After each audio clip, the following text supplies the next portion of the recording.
اعوذ باللہ من الشیطان الرجیم بسم اللہ الرحمن الرحیم وَإِذَا ضَرَبْتُمْ فِي الْأَرْضِ فَلَيْسَ عَلَيْكُمْ جُنَاحٌ أَن تَقْصُرُوا مِنَ الصَّلَاةِ صدق اللہ العظیم۔ اب یہ پھر کچھ شریعت کے احکام آ رہے ہیں، گویا کہ خطاب کا رخ پھر اب مسلمانوں کی طرف، اہل ایمان کی طرف، شریعت کے احکام، عبادات سے متعلق تفاصیل۔ اور اے مسلمانوں، جب تم زمین میں سفر کرو تو کوئی حرج نہیں ہے تم پر، کوئی گناہ نہیں ہے کہ تم کچھ کم کر لیا کرو نماز میں۔ ان خفتم ان یفتنکم الذین کفروا، اگر تمہیں اندیشہ ہو کہ تم کو نقصان پہنچائیں گے کافر۔ ان الکافرین کانوا لکم عدوا مبینا، یقیناً یہ کافر تمہارے کھلے دشمن ہیں۔ یہ ہے قصر صلاۃ، لیکن صلاۃ الخوف کی حالت میں، جنگ کی حالت میں قصر کا حکم۔ اور اس میں بھی خاص طور پر جو صورتحال تھی کہ جب حضور کے ساتھ ہوتے تھے تو اب اگر شکل یہ ہوتی کہ آدھا آدھا لشکر علیحدہ علیحدہ نماز پڑھے اور پھر حضور ایک کے ساتھ نماز پڑھے تو دوسروں کو محرومی کا احساس ہوتا۔ لہذا آپ دیکھیے کہ ایک بہت عمدہ تدبیر بتائی گئی۔ فَإِذَا كُنْتَ فِيهِمْ، تو اے نبی جب آپ بھی ان کے اندر موجود ہوں، فَأَقَمْتَ لَهُمُ الصَّلَاةَ، اور آپ نے ان کے لیے نماز کھڑی کر دی ہو، فَلْتَقُمْ طَائِفَةٌ مِّنْهُمْ مَعَكَ، تو ان میں سے ایک گروہ کو تو کھڑے ہونا چاہیے آپ کے ساتھ، وَلْيَأْخُذُوا أَسْلِحَتَهُمْ، اور جو دوسرے ہیں وہ اپنا اسلحہ لے کر وہ چاق و چوبند رہیں۔ فَإِذَا سَجَدُوا فَلْيَكُونُوا مِن وَرَائِكُمْ، تاکہ جب تم سجدہ کرو، جو حضور کے ساتھ نماز پڑھ رہے سجدے میں جائیں تو وہ دوسرا گروہ جو ہے جو نماز میں شریک نہیں ہے وہ ان کی حفاظت کرے، کھڑے رہے ان کے پیچھے۔ وَلْتَأْتِ طَائِفَةٌ أُخْرَىٰ، اب اس کے بعد ہوتا کیا تھا کہ حضور نے ایک رکعت نماز پڑھا دی اور آپ بیٹھے رہے، دوسری رکعت کے لیے اٹھے نہیں۔ دوسری رکعت مسلمانوں نے خود ادا کر لی۔ اب جب انہوں نے سلام پھیر دیا چلے گئے تو جو پہلے جو تھے جو اس وقت تک شریک نہیں ہوئے تھے وہ حضور کے پیچھے آ گئے۔ اب حضور نے ایک رکعت اور پڑھی تو ان کی ایک رکعت حضور کے پیچھے ہو گئی، اس کے بعد حضور نے ایک رکعت کے بعد سلام پھیر دیا، انہوں نے پھر ایک رکعت اور ادا کر لی، اس طریقے سے کہ کوئی بھی حضور کی امامت کے شرف سے اور فضل سے محروم نہ رہے۔ فَإِذَا سَجَدُوا فَلْيَكُونُوا مِن وَرَائِكُمْ وَلْتَأْتِ طَائِفَةٌ أُخْرَىٰ لَمْ يُصَلُّوا فَلْيُصَلُّوا مَعَكَ، اب وہ دوسرا گروہ کو آنا چاہیے کہ جنہوں نے ابھی نماز نہیں پڑھی تھی کہ وہ آپ کے ساتھ نماز پڑھیں۔ وَلْيَأْخُذُوا حِذْرَهُمْ وَأَسْلِحَتَهُمْ، اور ان کو چاہیے کہ وہ اپنی ڈھالیں بھی، اپنا بچاؤ بھی اور اسلحہ بھی ساتھ رکھے۔ وَدَّ الَّذِينَ كَفَرُوا لَوْ تَغْفُلُونَ عَنْ أَسْلِحَتِكُمْ وَأَمْتِعَتِكُمْ، یہ کافر تو اسی طاق میں رہتے ہیں، اسی امید میں رہتے ہیں کہ تم جیسے ہی غافل ہو جاؤ۔ وَدَّ الَّذِينَ كَفَرُوا لَوْ تَغْفُلُونَ عَنْ أَسْلِحَتِكُمْ، اپنے اسلحہ سے غافل ہو جاؤ، وَأَمْتِعَتِكُمْ، اور اپنے مال و اسباب سے، فَيَمِيلُونَ عَلَيْكُمْ مَيْلَةً وَاحِدَةً، تو وہ تم پر ایک دم ٹوٹ پڑے حملے کے اندر۔ وَلَا جُنَاحَ عَلَيْكُمْ إِن كَانَ بِكُمْ أَذًى مِّن مَطَرٍ، اور کوئی حرج نہیں ہے تم پر، کوئی گناہ نہیں ہے اگر تمہیں کوئی تکلیف ہو یا بارش کی وجہ سے کوئی صورتحال ایسی ہو، اور کنتم مرضى، یا تم بیمار ہو، ان تضعوا اسلحتکم، کہ اسلحہ تو اپنا رکھ دو، وخذوا حذرکم، لیکن صرف ڈھال لے لیا کرو کہ اچانک کوئی حملہ ہو جائے تو اگر پوری تلوار نیزہ وغیرہ سب اپنے جسم پر لگایا ہوا ہے تو نماز کا پڑھنا مشکل ہے، اور یہ کہ حالات ایسے ہیں تو اسلحہ علیحدہ رکھ دیا جائے لیکن ڈھال اپنے پاس موجود رہے، تاکہ اچانک کوئی حملہ ہو تو کم سے کم انسان کو وقت ملے کہ وہ اپنے آپ کو بچا کر اور پھر وہ اپنا اسلحہ بھی لے لے گا۔ ان اللہ اعد للکافرین عذابا مہینا، یقیناً اللہ تعالیٰ نے کافروں کے لیے ایک بہت اہانت آمیز عذاب تیار کر رکھا ہے۔ فَإِذَا قَضَيْتُمُ الصَّلَاةَ، پھر جب یہ نماز اس طریقے سے تم ادا کر لو، فَاذْكُرُوا اللَّهَ قِيَامًا وَقُعُودًا وَعَلَىٰ جُنُوبِكُمْ، تو پھر ذکر کرو اللہ کا، کھڑے ہوئے، بیٹھے ہوئے، لیٹے ہوئے، سواریوں پر چلتے ہوئے۔ وہ ذکر جو ہے وہ ذکر کثیر، وہ صرف نماز کے ساتھ نہیں ہے، بلکہ جیسے سورہ جمعہ میں آیا ہے کہ فَإِذَا قُضِيَتِ الصَّلَاةُ فَانتَشِرُوا فِي الْأَرْضِ وَابْتَغُوا مِن فَضْلِ اللَّهِ وَاذْكُرُوا اللَّهَ كَثِيرًا لَعَلَّكُمْ تُفْلِحُونَ، ہر حال میں جب تم اللہ کو یاد رکھو، اللہ کا ذکر کرتے رہو۔ ادعیہ معصورہ ہیں، اوراد معصورہ ہیں، اوراد مسنونہ ہیں، ان کے سے اپنی زبان کو اور اپنے ذہن کو اور قلب کو ایمان کے ساتھ تر و تازہ رکھو۔ فَإِذَا اطْمَأْنَنْتُمْ، اور جب تمہیں امن حاصل ہو جائے، یعنی یہ نماز کی یہ کیفیت جو ہے یہ صرف اس شکل میں ہوگی کہ خوف ہے، صلاۃ الخوف، جب تمہیں امن حاصل ہو جائے، خوف جاتا رہے، فاقیموا الصلاۃ، پھر نماز قائم کرو، جیسے کہ نماز کے قائم کرنے کے آداب ہیں، اس کی شرائط ہے۔ ان الصلاۃ کانت علی المؤمنین کتابا موقوتا، یقیناً نماز اہل ایمان پر فرض کی گئی ہے، فرض ہونے کی شکل میں اور وقت کے ساتھ۔ اس کی فرضیت ہے اور موقوت ہے، اس کے اپنے اوقات ہیں، اور اس اوقات کے ضمن میں آپ کو بتا چکا ہوں کہ حضرت جبرائیل نے 2 دن نماز آپ کو پڑھائی، ایک دن 5 نمازیں اول وقت میں، دوسرے دن 5 نمازیں آخر وقت میں، اور بتایا کہ ان کے مابین وقت ہے۔ وَلَا تَهِنُوا فِي ابْتِغَاءِ الْقَوْمِ، اور دیکھو اس قوم یعنی اپنے دشمن کا پیچھا کرنے میں سست نہ بنو۔ اب تو یوں سمجھیے کہ جو حق و باطل کی جنگ ہے وہ آخری مرحلے کو پہنچ رہی ہے، اب آخری مرحلے پہ آ کے تھک نہ جانا۔ وَلَا تَهِنُوا فِي ابْتِغَاءِ الْقَوْمِ، ان کا پیچھا کرنے میں سست مت پڑو، ہمت نہ ہارو۔ ان تکونوا تعلمون، بڑے پیارے الفاظ ہیں، اگر تمہیں کوئی تکلیف پہنچتی ہے، الم پہنچتا ہے، بے آرامی ہے، فإنہم یعلمون تعلمون، تو کیا انہیں نہیں پہنچتا؟ انہیں بھی تو تکلیف پہنچتی ہے، وہ بھی جنگ کر رہے ہیں، وہ بھی زخم کھاتے ہیں، ان کے بھی لوگ مر رہے ہیں، وہ ساری تکلیفیں انہیں بھی پہنچ رہی ہیں، دشمنوں کو بھی۔ وَتَرْجُونَ مِنَ اللَّهِ مَا لَا يَرْجُونَ، اور تم اللہ سے امیدیں رکھتے ہو جو وہ نہیں رکھتے۔ تمہیں تو جنت کی امید ہے، تمہیں اللہ سے مغفرت کی امید ہے، انہیں تو یہ بھی نہیں ہے۔ تو اس اعتبار سے تمہیں تو ان سے کہیں آگے بڑھ جانا چاہیے۔ جو آخری آیت تھی سورہ آل عمران کی کہ یا ایھا الذین آمنوا اصبروا وصابروا ورابطوا، ان سے تو بڑھ جانا چاہیے صبر کے اندر کہ تمہارا سہارا تو اللہ ہے، وما صبرک الا باللہ۔ ان کے تو یہ من گھڑت قسم کے دیویاں دیوتا، ان کے دل کے اندر ان کی حقیقت میں کوئی قدر و قیمت بھی نہیں ہے، پھر بھی وہ اپنے باطل معبودوں کے لیے اس طریقے سے جان جوکھوں میں ڈال رہے ہیں، تو مسلمانوں تمہیں تو اس سے 10 گنا کرنا چاہیے۔ وَلَا تَهِنُوا فِي ابْتِغَاءِ الْقَوْمِ إِن تَكُونُوا تَعْلَمُونَ فَإِنَّهُمْ يَعْلَمُونَ كَمَا تَعْلَمُونَ وَتَرْجُونَ مِنَ اللَّهِ مَا لَا يَرْجُونَ وَكَانَ اللَّهُ عَلِيمًا حَكِيمًا، اور یقیناً اللہ تعالی علیم ہے اور حکیم ہے۔ اب یہ چند آیتیں آ گئیں اہل ایمان سے خطاب میں، اب پھر کچھ منافقوں کا معاملہ ایک آ رہا ہے۔ اِنَّا أَنزَلْنَا إِلَيْكَ الْكِتَابَ بِالْحَقِّ لِتَحْكُمَ بَيْنَ النَّاسِ بِمَا أَرَاكَ اللَّهُ، اے نبی ہم نے آپ پر کتاب نازل کی ہے حق کے ساتھ، تاکہ آپ لوگوں کے مابین فیصلہ کریں انصاف کے ساتھ، اور جو اللہ نے آپ کو دکھایا ہے، یعنی ایک تو کتاب دی ہے، قانون دیا ہے، ایک آپ کو بصیرت دی ہے، یہ اللہ تعالیٰ کی طرف سے بصیرت خاص۔ ظاہر بات ہے کہ ایک جج بیٹھا ہوا ہے اور جج کے پاس سامنے کتاب ہے، فائل ہے، شہادتیں ہیں، گواہیاں ہیں، اب ایک اس کی اپنی ایک چھٹی حص بھی ہوتی ہے، اس کی اپنی جو ہے ایک ججمنٹ بھی ہوتی ہے جس کو کہ وہ بروئے کار لاتا ہے، تو اس کو اللہ کہتا ہے جیسا کہ ہم آپ کو دکھاتے ہیں اس کے مطابق فیصلہ کریں۔ وَلَا تَكُن لِلْخَائِنِينَ خَصِيمًا، اور خیانت کرنے والوں کی طرف سے آپ نہ جھگڑے، یعنی ان کی طرف سے وکالت نہ فرمائیں کہ آپ کوئی اگر مسلمان ہے، کہنے کو مسلمان ہے خائن، تو اب اس کی طرفداری جو ہے آپ کو نہیں کرنی ہے۔ اس کا اصل میں ایک واقعہ ہو گیا تھا کہ ایک منافق مسلمان، اس نے کسی مسلمان کے گھر میں چوری کی، نقب لگائی، وہاں سے ایک آٹے کا تھیلا لے لیا، کچھ اسلحہ لے لیا، وہ اپنے گھر تک آیا تو وہ آٹے کی تھیلے کے اندر کہیں سوراخ تھا تو وہ آٹا گرتا گیا، تھوڑا تھوڑا وہ سارا راستہ جو ہے پتہ چل گیا کہ اس کے گھر تک سوراخ پہنچ گیا۔ پھر اسے کچھ خیال آیا کہ ممکن ہے مجھ پر شک ہو جائے، اسے پتہ نہیں تھا کہ یہ آٹا بھی میرا لاش فاش کر رہا ہے۔ اس نے یہ کیا، اسی وقت جا کر ایک یہودی کے ہاں امانت رکھوا دیا، یہ سامان میری امانت ہے تمہارے پاس، لیکن وہاں بھی وہ نشان جو ہے آٹے کا وہاں بھی پہنچ گیا۔ اب اگلے روز جب تلاش ہوئی اور وہ آٹا جو گرا ہوا تھا راستے میں، اس کو دیکھ کر کھوج لگاتے ہوئے لوگ پہلے اس کے مکان پر پہنچے، اس نے صاف انکار کر دیا، تلاشی لے لی، چیز نکلی نہیں۔ اب انہوں نے دیکھا تو وہ آگے جا رہے ہیں نشان، وہ وہاں پہنچ گئے، یہودی کے یہاں برآمد ہو گیا۔ یہودی نے کہا ٹھیک ہے، یہ مال ہے، یہ رات رکھے یہاں پر حفاظت کے لیے رکھ گیا تھا۔ اب یہاں پہ جھگڑا ہو گیا کہ اس کے جو قوم کے لوگ تھے، اس کے گھرانے کے لوگ، اس منافق مسلمان کے، ان کا نہیں یہ جھوٹ بولتا ہے، یہ یہودی چور ہے۔ اب وہ یہودی کا اور مسلمان جو منافق تھا اس کا مقدمہ تھا جو حضور کے سامنے آیا، اور پوری قوم، اس کا پورا گھرانہ جو ہے، وہ قبیلہ اس کا جو ہے وہ آ گیا شور مچاتے ہوئے اور قسمیں کھاتے ہوئے، ہمارا یہ آدمی تو بہت نیک ہے، اس پر خامخواہ یہ جھوٹا الزام لگ رہا ہے اور یہ ہے اور وہ ہے، یہاں تک کہ کچھ حضور کا دل بھی پسیجنے لگا اس شخص کے بارے میں۔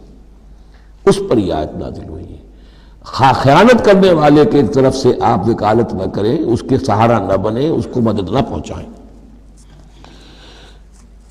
وَلَا تَكُن لِلْخَائِنِينَ خَصِيمًا، اب خصیمہ بحث کرنے والا، للخائنین، علی الخائنین ہوتا تو خائنوں کے خلاف، للخائنوں کے حق میں آپ دلیل نہ دیں۔ واستغفر اللہ، اور یہ جو بھی آپ کی طبیعت میں نرمی پیدا کچھ ہو گئی تھی اس پر اللہ سے استغفار کیجئے۔ ان اللہ کان غفورا رحیما، یقیناً اللہ تعالیٰ بخشنے والا اور رحیم ہے۔ ولا تجادل عن الذین یختارون انفسهم، آپ مت جھگڑیے ان لوگوں کی طرف سے جنہوں نے کہ اپنے جانوں کے ساتھ خیانت کی ہے۔ اب ہم یہ امید لگائے بیٹھے حضور ہماری طرف سے شفاعت کریں گے، چاہے ہم نے بے ایمانیاں کی ہیں، حرام خوریاں کی ہیں، شریعت کی دجیاں بکھیری ہے، تو حضور گویا کہ ہماری شفاعت کریں گے۔ یہاں فرمایا جائے ولا تجادل عن الذین یختارون انفسهم، مت جھگڑیے آپ ان لوگوں کی طرف سے، ان کی طرف سے وکالت مت کیجیے۔ ان اللہ لا یحب من کان خوانا اثیما، اللہ تعالیٰ کو بالکل پسند نہیں ہے وہ لوگ کہ جو خوان ہوں، خیانت کرنے والے اور گناہ گار ہوں۔ یستخفون من الناس ولا یستخفون من اللہ، یہ لوگ شرماتے ہیں اور چھپتے ہیں لوگوں سے، اللہ سے نہیں چھپتے۔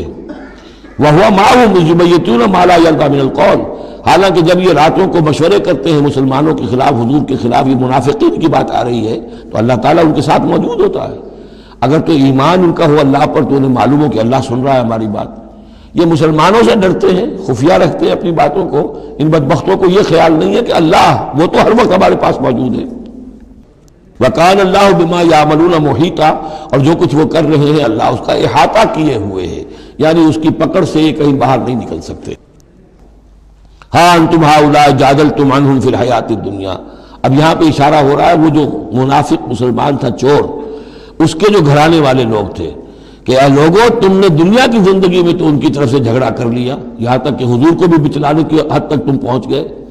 وَمَن يُجَادِلُ اللَّهَ عَنْهُ يَوْمَ الْقِيَامَةِ، قیامت کے دن کون مجادلہ کرے گا اللہ سے؟ یہاں تم چھڑا بھی لو، حضور کو بھی فرض کیجئے، حضور نے فرمایا، یہ حدیث موجود ہے کہ میرے سامنے کوئی مقدمہ پیش ہوتا ہے تو کوئی ایک فریق زیادہ چرب زبان ہوتا ہے، اپنی بات کو پیش کرتا ہے اور میرے ہاں سے وہ غلط فیصلہ لے جاتا ہے۔ فرض کیجئے زمین کا کوئی ٹکڑا تھا اور میں نے غلط ڈگری اس کے حق میں دے دی، تو وہ سمجھ لے کہ چاہے میری عدالت سے ڈگری لے کر گیا ہے لیکن وہ جہنم کا ٹکڑا لے کر گیا ہے، زمین کا ٹکڑا لے کر نہیں گیا ہے۔ تو یہ تو معاملات ہیں کہ جو بھی عدل ہو رہا ہے، فیصلہ ہو رہا ہے، اس میں جو بھی کیسز ہیں، جو بھی گواہیاں ہو رہی ہیں اس کے مطابق فیصلہ کر رہے ہیں۔ اب ہر وقت تو اللہ تعالیٰ کی طرف سے حضور صلی اللہ علیہ وسلم کے لیے ہر مرحلے پر تو نہیں تھا، جہاں اللہ ضرور محسوس کرتا تھا آپ کو متنبع فرما دیتا تھا۔ ہاں انتم ہؤلاء، یہ تمہیں لوگ ہو، جادلتم عنہم فی الحیات الدنیا، تم نے بہت جھگڑا کیا ان کی طرف سے، اپنے ساتھی اپنے رشتہ دار کی طرف سے دنیا کی زندگی میں۔ فمن یجادل اللہ عنہم یوم القیامہ، تو کون ہے جو اللہ سے جھگڑا کر سکے گا ان کی جانب سے قیامت کے دن؟ ام من یکون علیہم وکیلا، یا کون ہوگا جو اس کا کارساز بن سکے گا، ان کا وکیل بن سکے گا؟ وَمَن يَعْمَلْ سُوءًا أَوْ يَظْلِمْ نَفْسَهُ، اور جو کوئی بری حرکت کرے گا یا اپنے اوپر ظلم ڈھائے گا، ثُمَّ يَسْتَغْفِرِ اللَّهَ، اور پھر اللہ سے استغفار کرے گا، يَجِدِ اللَّهَ غَفُورًا رَحِيمًا، وہ اللہ کو پائے گا غفور الرحیم۔ سیدھی روش ہے، غلطی ہو گئی، خطا ہو گئی، مان لو، جو دنیاوی سزا ہے وہ بھگت لو، اللہ سے استغفار کرو، آخرت کی سزا سے چھٹکارا مل جائے۔ اب اس سے بھی آگے ہے معاملہ، وَمَن يَكْسِبْ إِثْمًا فَإِنَّمَا يَكْسِبُهُ عَلَى نَفْسِهِ، جو کوئی بھی کوئی گناہ کماتا ہے وہ اپنی جان پر وبال لیتا ہے۔ وَكَانَ اللَّهُ عَلِيمًا حَكِيمًا، اللہ تعالیٰ علیم اور حکیم ہے۔ وَمَن يَكْسِبْ خَطِيئَةً أَوْ إِثْمًا ثُمَّ يَرْمِ بِهِ بَرِيئًا، اور یہ معاملہ تو بہت بڑھ کر ہے کہ کسی نے کوئی گناہ کمایا، کوئی خطا کی، کوئی غلطی کی، کوئی جرم کیا، پھر اس کی تہمت لگا دی ایسے شخص پر جو بری ہے۔ یہودی تو بری تھا، اس کو سزا دلوانے کے لیے سب تل گئے۔ تو ثم یرم بہ بریئا، جو بری ہے اس سے، اس کا کوئی تعلق نہیں، اس کا اس میں کوئی گناہ میں حصہ نہیں، فقد احتمل بہتانا و اسما مبینا، تو اس نے تو اپنے سر پر بہت بڑا طوفان اور بہت کھلا کھلا گناہ کا بوجھ لے لیا ہے۔ ولولا فضل اللہ علیک، اب یہ حضور سے خطاب ہو رہا ہے کہ اس معاملے میں اگر اللہ تعالیٰ نے بروقت آپ کو مطلع نہ کر دیا ہوتا، ولولا فضل اللہ علیک ورحمتہ لہمت طائفۃ منہم ان یضلوک، تو ان میں سے ایک گروہ ان منافقین میں سے وہ تو اس کے اوپر تل گیا تھا کہ آپ کو گمراہ کر دے، یعنی آپ سے غلط فیصلہ کروا لے، عدالت محمدی سے ظلم ہو جائے، اور وہ جو اصل میں مجرم نہیں تھا، بے گناہ جو ہے یہودی، اس کو پکڑ لیا جائے۔ وَلَوْلَا فَضْلُ اللَّهِ عَلَيْكَ وَرَحْمَتُهُ لَهَمَّتْ طَائِفَةٌ مِّنْهُمْ أَن يُضِلُّوكَ وَمَا يُضِلُّونَ إِلَّا أَنفُسَهُمْ، حقیقت میں وہ نہیں گمراہ کر رہے مگر اپنے آپ کو، وَمَا يَضُرُّونَكَ مِنْ شَيْءٍ، اور اے نبی وہ آپ کو نقصان نہیں پہنچا سکیں گے، یعنی ہم ایسے مواقع پر بر وقت آپ کو مطلع کرتے ہیں۔ وَأَنزَلَ اللَّهُ عَلَيْكَ الْكِتَابَ وَالْحِكْمَةَ، اور اللہ نے آپ پر کتاب نازل کی ہے اور حکمت نازل کی ہے، وَعَلَّمَكَ مَا لَمْ تَكُنْ تَعْلَمُ، اور وہ ساری باتیں آپ کو سکھائی ہیں جو آپ نہیں جانتے تھے، وَكَانَ فَضْلُ اللَّهِ عَلَيْكَ عَظِيمًا، اور یقیناً اللہ کا فضل آپ پر بہت بڑا ہے۔ لا خیر فی کثیر من نجواہم، اب یہ چونکہ منافقین تھے یہ اپنی نجوا کرتے تھے، علیحدہ بیٹھ کے گفتگو کرنا، سرگوشیاں کرنا، اور طرح طرح کے نجوا ہوتے تھے، بیٹھے باتیں بھی کر رہے ہیں، مسکرا بھی رہے ہیں کسی کو دیکھ کر، تاکہ اس کے دل میں خلجان پیدا ہو جائے یہ میرے بارے میں کوئی باتیں کر رہے ہیں، اشارے بھی کر رہے ہیں، تو 100 طرح سے ہتھ کنڈے، اور یہ ہماری مجلسوں میں بھی ہوتا ہے، یہ سارے معاملات جو کہ انسانی معاشرے کے اندر جیسے ہوتے تھے آج بھی ہوتے ہیں۔ لا خیر فی کثیر من نجواہم، یہ جو نجوا کرتے ہیں، سرگوشیاں کرتے ہیں، ان میں سے اکثر میں کوئی خیر نہیں ہے۔ الا من امر بصدقۃ، ہاں ایک بات ہو سکتی ہے، خاموشی سے کسی کو علیحدگی میں لے جا کر کسی صدقے کی اس کو تلقین کی جائے کہ بھائی دیکھو تمہیں اللہ نے غنی کیا ہے، یہ محتاج ہے میں جانتا ہوں، تو علیحدگی بجائے اس کے کہ پبلک میں اس سے بات کرو، اسے علیحدہ جا کے سمجھاؤ، یہ اچھی بات ہے۔ او معروف، یا کسی اور نیکی کا حکم دے، او اصلاح بین الناس، یا لوگوں کے معاملات کو درست کرنے کے لیے، دو بھائی جھگڑ پڑے ہیں تو کرنا پڑتا ہے یہ کہ ایک سے جا کر بات سنیے، پھر اس کی بات جو ہے اس کو اچھی شکل میں پیش کیجئے دوسرے بھائی کے پاس کہ آپ کو مغالطہ ہوا، انہوں نے یہ بات یوں نہیں کہی تھی یوں کہی تھی، اس طریقے سے جو بھی کوئی ہو رہا ہو علیحدہ علیحدہ خفیہ گفتگو، تو اس میں کوئی حرج نہیں ہے۔ وَمَن يَفْعَلْ ذَلِكَ ابْتِغَاءَ مَرْضَاتِ اللَّهِ، جو شخص اس طرح کا نجوا کرے گا، اس طرح کی سرگوشی کرے گا اللہ تعالیٰ کی رضا جوئی کے لیے، فَسَوْفَ نُؤْتِيهِ أَجْرًا عَظِيمًا، ان کو تو ہم اللہ تعالیٰ جو ہے ہم دیں گے بہت بڑا اجر۔ وَمَن يُشَاقِقِ الرَّسُولَ، اور جو رسول کی مخالفت پر تلا ہوا ہے، یہ نجوا کر رہا ہے مخالفت میں، سازشیں، سرگوشیاں، بھڑکا رہا لوگوں کو، دیکھو جی یہ کر دیا، یہ کر دیا، اپنے لوگوں کے لیے یہ کر دیا۔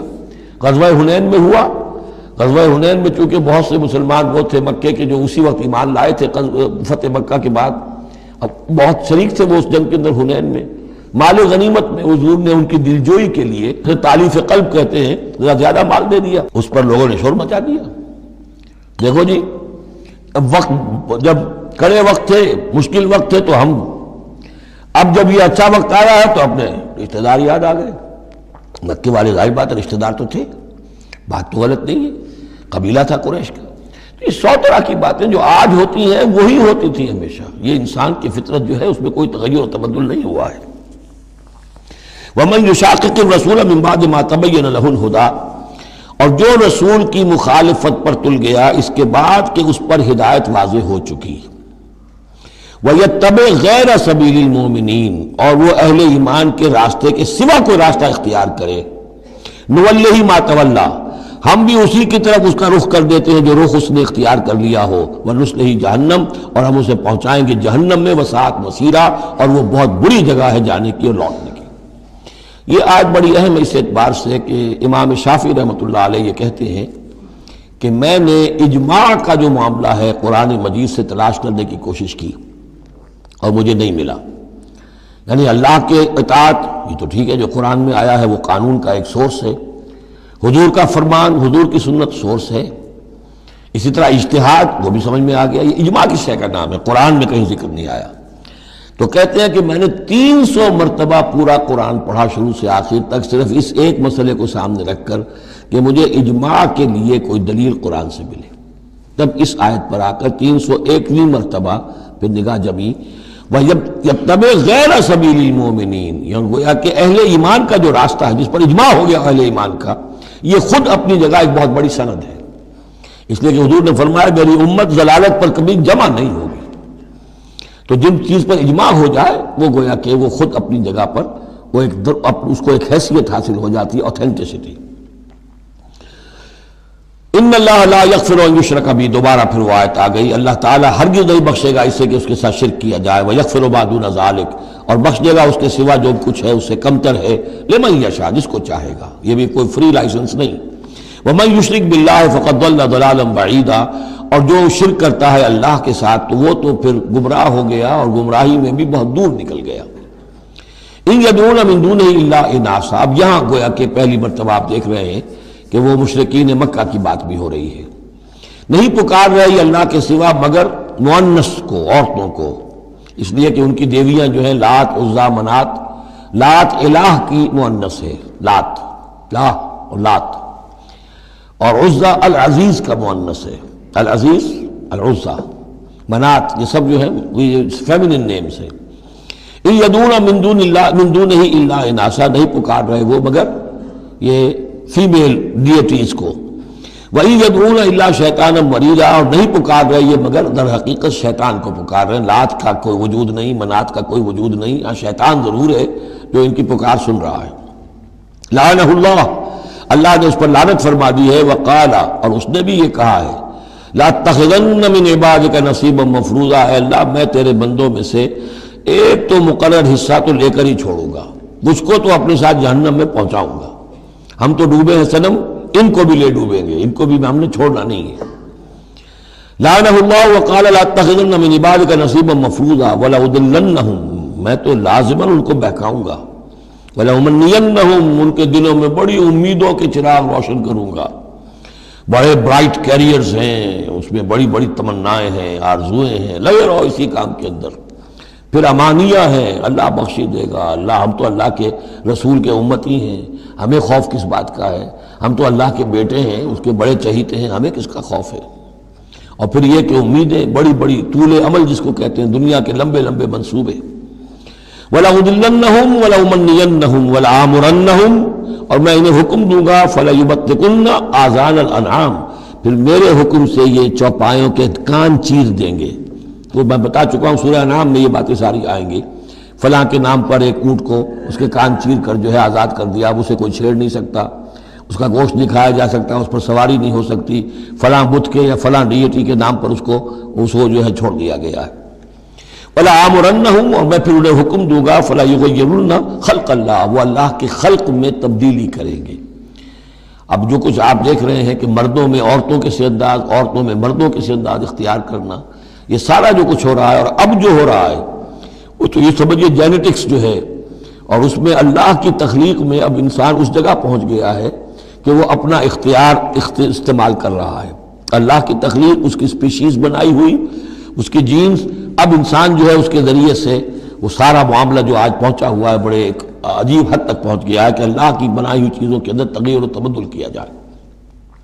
وَمَنْ يَتَّخِذِ الشَّيْطَانَ وَلِيًّا مِنْ دُونِ اللَّهِ فَقَدْ خَسِرَ خُسْرَانًا مُبِينًا، اور جس شخص نے بھی اللہ کو چھوڑ کر شیطان کو اپنا ولی بنا لیا، فَقَدْ خَسِرَ خُسْرَانًا مُبِينًا، تو وہ تو بہت کھلے خسارے میں اور تباہی میں مبتلا ہو گیا۔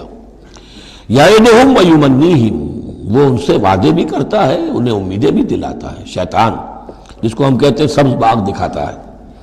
وما یعدہم الشیطان الا غرورا، اور نہیں وعدہ کرتا ان سے شیطان مگر دھوکے کا، وہ اپنے کسی وعدے کو پورا نہیں کر سکتا۔ اولئک مأواہم جہنم، یہ وہ لوگ ہیں کہ جن کا ٹھکانہ جہنم ہے۔ ولا یجدون عنہا محیصا، اور پھر وہ وہاں سے فرار کی کوئی جگہ نہیں پائیں گے، وہاں سے بھاگنے کا کوئی راستہ نہیں پائیں گے۔ والذین آمنوا، وہی سائملٹینیس کنٹراسٹ، اب دوسری طرف اہل ایمان کی شان کیا ہوگی؟ والذین آمنوا وعملوا الصالحات، جو لوگ ایمان لائیں اور نیک عمل کریں، سندخلہم جنات تجری من تحتہا الانہار، انہیں ہم عنقریب داخل کریں گے باغات میں جن کے نیچے نہریں بہتی ہوں گی، خالدین فیہا ابدا، جس میں وہ ہمیشہ ہمیش رہیں گے۔ وعد اللہ حقا، اللہ کا یہ وعدہ حق ہے، درست ہے، سچ ہے۔ ومن اصدق من اللہ قیلا، اور اللہ سے بڑھ کر کس کی بات سچی اور زیادہ ہو سکتی ہے؟ کون ہو سکتا ہے اپنے قول میں زیادہ سچا اللہ سے؟ لیس بامانیکم ولا امانی اہل الکتاب، اب یہاں پھر رخ پڑ رہا ہے مسلمانوں کی طرف۔ اے مسلمانوں، نہ تمہاری خواہشات پر کوئی شے موقوف ہے، نہ اہل کتاب کی خواہشات پر۔ تب بھی آ گئی کہ تمہارے اندر بھی یہ خواہشات پیدا ہو جائیں گی، وشفل تھنکنگ پیدا ہو جائیں گی، شفاعت کے دھوکے پر تم حرام خوریاں کرو گے، سب کچھ کرو گے، وہی جو کچھ انہوں نے کیا تم بھی کرو گے۔ لیکن جان لو کہ اللہ کا قانون جو ہے غیر متبدل ہے، وہ بدلے گا نہیں۔ لیس بامانیکم، نہ تمہاری خواہشات سے، وشفل تھنکنگ سے، تمہاری امانی سے، تمہاری تمناؤں سے کچھ ہوگا، ولا امانی اہل الکتاب، نہ اہل کتاب کی امانی سے۔ من یعمل سوءا یجز بہ، جو کوئی برا کام کرے گا اس کی جزا اسے مل کر رہے گی۔ بہت سخت الفاظ ہیں یہ، اگرچہ اس میں نرمی کا پہلو ہے، اس لیے کہ بعض اوقات بدی کی جگہ پر نیکی جو ہے وہ اس کو اثر کو دھو دے گی، لیکن اکاؤنٹ فار تو ہو گیا نا، مطلب یہ اکاؤنٹ فار ہو کر رہے گی عرشے۔ اب یہ ہے کہ کسی کی نیکی نے اس کی بدی کو چھپا لیا، کسی نے غلطی کی تھی، اس نے توبہ کی صدق دل کے ساتھ، وہ اس کی بدی جاتی رہی، لیکن اکاؤنٹ فار ہوگا معاملہ، توبہ کو دیکھا جائے گا، توبہ سچی تھی، واقعی اس نے اس حرکت کو پھر چھوڑ دیا تھا کہ نہیں، یا یہ صرف یہ کہ زبان سے گردان ہو رہی تھی استغفر اللہ ربی من کل ذنب واتوب الیہ، اور سارا وہ گناہ جو ہے اور حرام خوری جو کہ تم جاری تھی، تو وہ توبہ نہیں ہے۔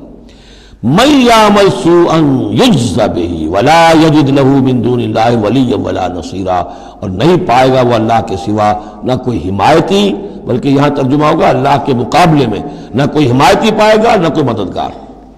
ومن یعمل من الصالحات من ذکر او انثی، اور جو کوئی عمل کرے گا نیکیوں کا، خواہ وہ مذکر ہو خواہ مؤنث ہو، مرد ہو یا عورت ہو، وہو مومن، ہو مومن صاحب ایمان، فاولئک یدخلون الجنۃ ولا یظلمون نقیرا، تو یہ وہ لوگ ہیں کہ جو جنت میں داخل ہوں گے اور ان کی کوئی حق تلفی تل کے برابر بھی نہیں کی جائے گی۔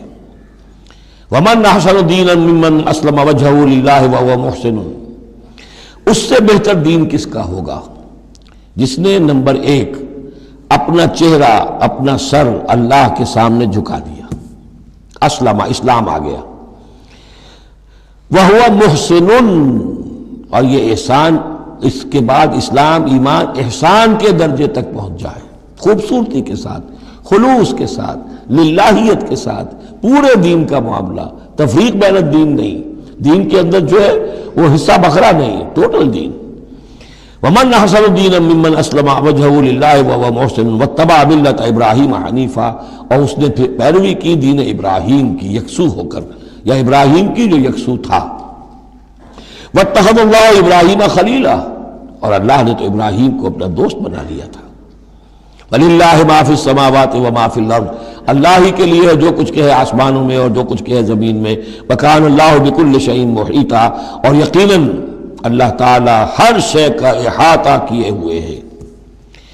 اب جو حصہ آ رہا ہے یہ وہی مسلمانوں سے خطاب ہے، لیکن اس میں ایک استدراک سمجھیے کہ جو شروع میں کچھ آیتیں آئی تھیں خواتین کے معاملے میں، یتیم عورتوں کے معاملے میں، ان سے نکاح کے معاملے میں یا طلاق کے معاملے میں، اب اس میں کچھ وضاحتیں، کچھ سوالات مسلمانوں کی طرف سے ہوئے، مزید وضاحتیں طلب کی گئیں تو اللہ نے یہ وضاحتیں نازل کی ہیں، اور یہاں پر ساتھ یہ فرما دیا وَيَسْتَفْتُونَكَ فِي النِّسَاءِ، اے نبی یہ آپ سے عورتوں کے بارے میں سوال کر رہے ہیں، بات پوری طرح ان پر کھلی نہیں ہے، واضح نہیں ہوئی ہے۔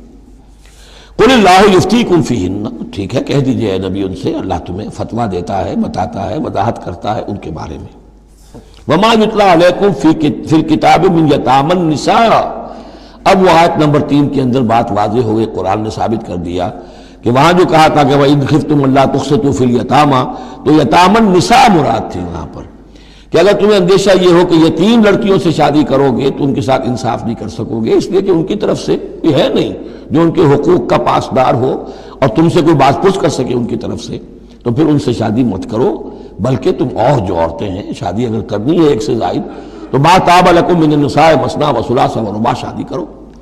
تو یہاں فرمایا وہ تھا عورتوں کی، یتیم عورتوں کے بارے میں وہ حکم تھا، ما یتلی علیکم، جو تمہیں سنایا گیا، جو سنایا جا رہا ہے کتاب میں، فی یتامی النساء، ان عورتوں کے بارے میں کہ جو یتیم ہیں، وہ عورتیں یا لڑکیاں، لا تؤتونہن ما کتب لہن، تم دیتے نہیں ہو انہوں جو اللہ نے ان کے لیے لکھ دیا ہے، بغیر مہر کے یتیم بچی تھی آپ نے شادی کر لی، کون اس کی طرف سے مہر طلب کرے گا؟ وترغبون ان تنکحوہن، اور چاہتے ہو کہ اسے نکاح بھی کرو، والمستضعفین من الولدان، اسی طرح بچے جو ہیں ان کے ساتھ بھی جو ظلم ہوتا ہے، وان تقوموا للیتامی بالقسط، اور وہ جو ہم نے تفصیل سے احکام دیے ہیں کہ یتیموں کے معاملے میں انصاف پر کاربند رہو، وما تفعلوا من خیر فإن اللہ کان بہ علیما، اور جو خیر بھی تم کرو گے اللہ اس سے واقف ہے، تمہاری نیتوں کو جانتا ہے۔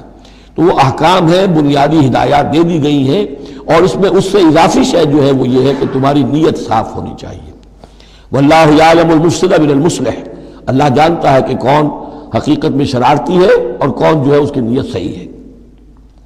وَإِنِ امْرَأَةٌ خَافَتْ مِنْ بَعْلِهَا نُشُوزًا، اب دیکھیے ایک نشوز عورت کے لیے آیا تھا کہ اگر واللاتی تخافون نشوزہن، وہ عورتیں، وہ بیویاں کہ جو سرکشی کر رہی ہیں، حکم نہیں مان رہی ہیں، تابعداری نہیں کر رہی ہیں، زدہ پر اڑی ہوئی ہیں، ان کے بارے میں تو آ چکا تھا شروع میں۔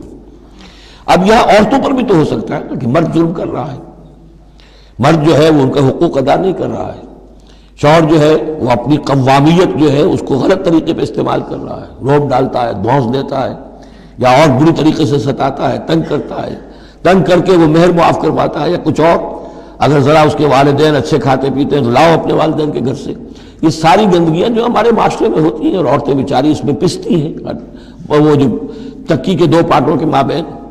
وَإِنِ امْرَأَةٌ خَافَتْ مِنْ بَالِهَا نُشُوزًا، اور اگر کسی عورت کو اپنے شوہر سے اندیشہ ہو جائے کہ وہ زیادتی کرے گا، وہ زیادتی کر رہا ہے اور وہ اس کے حقوق ادا نہیں کر رہا، او اعراضاً، یا اب وہ اس کی طرف میلان ہی نہیں رکھتا، اب وہ گویا کہ بیوی ہے ہی نہیں، اس کی طرف کوئی میلان نہیں، کوئی نئی شادی رچائی ہے اور سارا جو ہے توجہ جو ہے وہ اب نئی نویلی دلہن کی طرف ہے، او اعراضاً، جی بھر گیا، توجہ ہٹ گئی، فلا جناح علیہما، تو ان دونوں پر کوئی الزام نہیں ہوگا، ان یصلحا بینہما صلحا، کہ وہ آپس میں بیٹھ کر صلح کر لیں۔ صلح سے مراد یہاں پر اپنا معاملہ طے کر کے اور عورت خلا کر لے، بس صلح خیر۔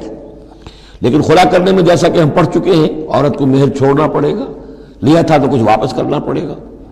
والصلح خیر، صلح اچھی ہے۔ وأحضرت الأنفس الشح، البتہ جو انسانی نفس ہے اسے لالچ جو ہے اس پر مسلط رہتا ہے، مرد چاہے گا میرا پورا مہر واپس کرو، عورت چاہے گی کہ مجھے کچھ بھی واپس نہ کرنا پڑے۔ وَإِن تُحْسِنُوا، یہ آ چکا ہے سورہ بقرہ کے اندر، یہ مضامین آ چکے ہیں۔ وَإِن تُحْسِنُوا، اگر تم نیکی کرو، تم مرد ہو، تم مردانگی کا ثبوت دو، اس معاملے کے اندر نرمی کرو، ان کا حق جو ہے زیادہ رکھو۔ وَتَتَّقُوا فَإِنَّ اللَّهَ كَانَ بِمَا تَعْمَلُونَ خَبِيرًا، اور تم تقویٰ کی روش اختیار کرو تو جان لو کہ اللہ تعالیٰ تمہارے تمام اعمال سے باخبر ہے۔ وَلَن تَسْتَطِيعُوا أَن تَعْدِلُوا بَيْنَ النِّسَاءِ، اچھا وہاں یہ آیت بھی آئی تھی کہ وَإِنْ خِفْتُمْ أَلَّا تَعْدِلُوا فَوَاحِدَةً، اگر تمہیں اندیشہ یہ ہو کہ تم اپنی بیویوں پہ اگر ایک سے زائد ہیں، دو ہیں، تین ہیں، چار ہیں، تو عدل نہیں کر سکو گے تو پھر ایک ہی پر اکتفا کرو، پھر دوسری شادی مت کرو۔ تمہیں اطمینان ہے، تمہیں اپنے اوپر یہ اعتماد ہے کہ تم یہ عدل کر سکتے ہو، تب دوسری شادی کرو، ورنہ نہیں۔ لیکن اب اس میں جیسا کہ میں نے عرض کیا تھا کہ کچھ چیزیں تو ہوتی ہیں گنتی کی، ناپ تول کی، اس میں تو عدل ہو سکتا ہے، لیکن ایک قلبی میلان جو ہے اس کے اندر تو ظاہر بات ہے انسان کے اختیار میں نہیں ہے۔ حضور صلی اللہ علیہ وسلم نے اپنی تمام ازواج کے لیے ہر چیز گن گن کر، یعنی باریاں بھی مقرر تھیں آپ کی شب باشی کی، دن میں بھی اب آپ ایک چکر لگاتے تھے عصر اور مغرب کے درمیان، تو تھوڑی تھوڑی دیر ہر اپنی زوجہ محترمہ کے پاس ٹھہرتے تھے، کہیں تھوڑی دیر بھی زیادہ ہو جاتی تو کھلبلی مچ جاتی تھی، آج وہاں کیوں ٹھہر گئے، آج زینب کے پاس زیادہ وقت کیوں لگ گیا، آج فلاں کیا ہو گیا، وہاں شہد دیا گیا تھا، وہ شہد پی رہے تھے تو اس وجہ سے دیر لگ گئی۔ تو حضور سے جب کہا گیا اشارے کنائے سے، آپ نے قسم کھا لی اچھا میں آئندہ کبھی شہد نہیں پیوں گا، حضور نے اللہ تعالیٰ نے ٹوک دیا کہ حضور یہ کیوں آپ قسم کھا رہے ہیں، لما تحرم ما احل اللہ لک تبتغی مرضات ازواجک۔ تو یہ چیزیں جو ہوتی ہیں انسانی معاشرے میں، بہرحال بہت بہتر معاملہ تھا، بہت بہتر تھا حضور کے ازواج مطہرات کا آپس میں، لیکن یہ کہ بالکل ظاہر بات ہے کہ کچھ نہ کچھ تو شوق ناپا جو ہوتا ہے اس کے کوئی نہ کوئی اثرات تو ہوتے ہیں، یہ عورت کی فطرت ہے، اس کے اندر اختیار میں نہیں ہے۔ تو یہ چیزیں جو ہے فرمایا کہ اگر تم وَلَن تَسْتَطِيعُوا أَن تَعْدِلُوا بَيْنَ النِّسَاءِ، تمہارے لیے ممکن ہی نہیں ہے کہ تم عورتوں کے مابین انصاف کر سکو۔ مراد کیا ہے؟ قلبی میلان، یہ حدیث کے اندر واضح ہو گیا۔ اور حضور فرمایا کرتے تھے کہ اللہ جو بھی چیزیں ہیں میں نے اس میں پورا عدل کیا ہے، باقی جہاں تک میرے دل کا میلان کا تعلق ہے مجھے امید ہے تو مجھ سے مواخذہ نہیں کرے گا، یہ ہے ظاہر بات ہے۔ لیکن اگر تم چاہو بھی تو تم عدل نہیں کر سکتے۔ وَلَن تَسْتَطِيعُوا أَن تَعْدِلُوا بَيْنَ النِّسَاءِ وَلَوْ حَرَصْتُمْ، چاہے تم کتنے حریص ہو اس کے، نہیں کر سکتے۔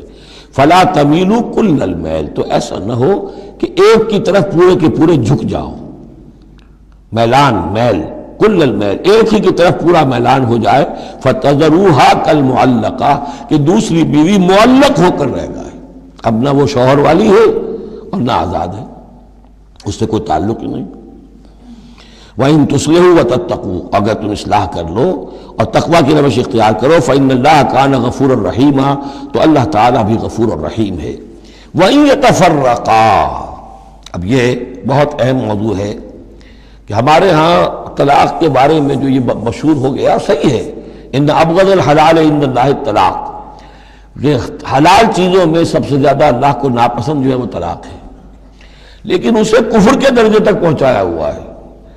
لڑائی چل رہی ہے، جھگڑا چل رہا ہے، مزاجوں میں موافقت نہیں ہے، ایک دوسرے کو کوس رہے ہیں، دن رات کا جھگڑا ہے، طلاق نہیں دینی، یہ احمقانہ طرز عمل ہے، بالکل احمقانہ، شریعت کی منشا کے بالکل خلاف۔ یہاں آپ دیکھیں کہ ایک طرح کی ترغیب ہے طلاق کی، ترغیب۔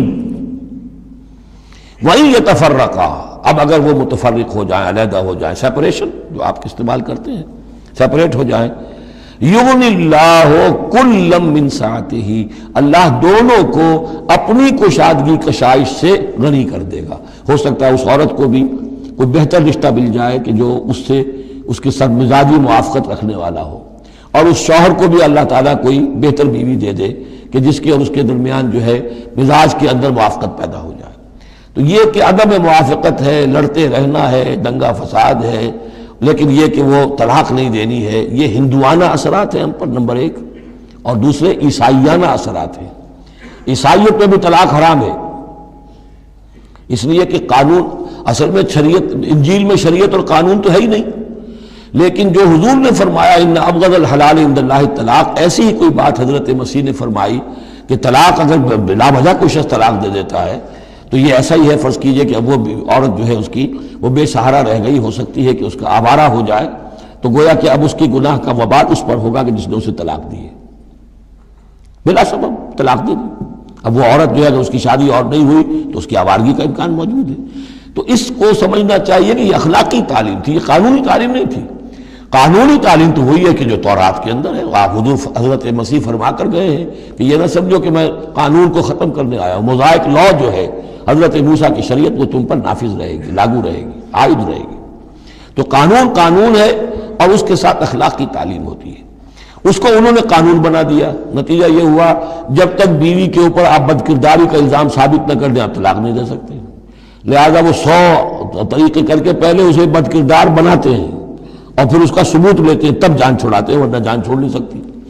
تو یہ سارا کا سارا معاملہ جو ہے شریعت کے اندر تو جو صحیح راستے رکھ دیے گئے ہیں ان کو اگر چھوڑا جائے گا تو پھر غلط راستے اختیار کرنے پڑیں گے۔ تو ایک ہندوانہ اثرات جو ہمارا پس منظر ہے، اور ایک جدید تہذیب کے جس پر عیسائیت کا غلبہ ہو گیا تھا، ان کے ہاں کے اثرات کی وجہ سے یہ طلاق کا معاملہ ہمارے ہاں تقریباً کفر بنا دیا لوگوں نے۔ وَإِن يَتَفَرَّقَا يُغْنِ اللَّهُ كُلًّا مِّن سَعَتِهِ، اگر وہ علیحدہ ہو جائیں، نہیں مزاجوں کی موافقت ہو رہی، وَكَانَ اللَّهُ وَاسِعًا حَكِيمًا، اللہ بڑی وسعت رکھنے والا ہے، بڑی سمائی رکھنے والا ہے، اس کے خزانے بڑے وسیع ہیں، حکیم ہے، حکمت والا ہے، اس کا ہر حکم جو ہے وہ حکمت پر مبنی ہے۔ وَلِلَّهِ مَا فِي السَّمَاوَاتِ وَمَا فِي الْأَرْضِ، اللہ ہی کا ہے جو کچھ کہ ہے آسمانوں میں اور جو کچھ کہ ہے زمین میں۔ وَلَقَدْ وَصَّيْنَا الَّذِينَ أُوتُوا الْكِتَابَ مِن قَبْلِكُمْ وَإِيَّاكُمْ أَنِ اتَّقُوا اللَّهَ، اور دیکھو مسلمانوں، جو تم سے پہلے تھے انہیں بھی ہم نے وصیت کی تھی، جنہیں کتاب دی تھی، اور اب تمہیں بھی وصیت یہی ہے کہ اللہ کا تقوی اختیار کرو۔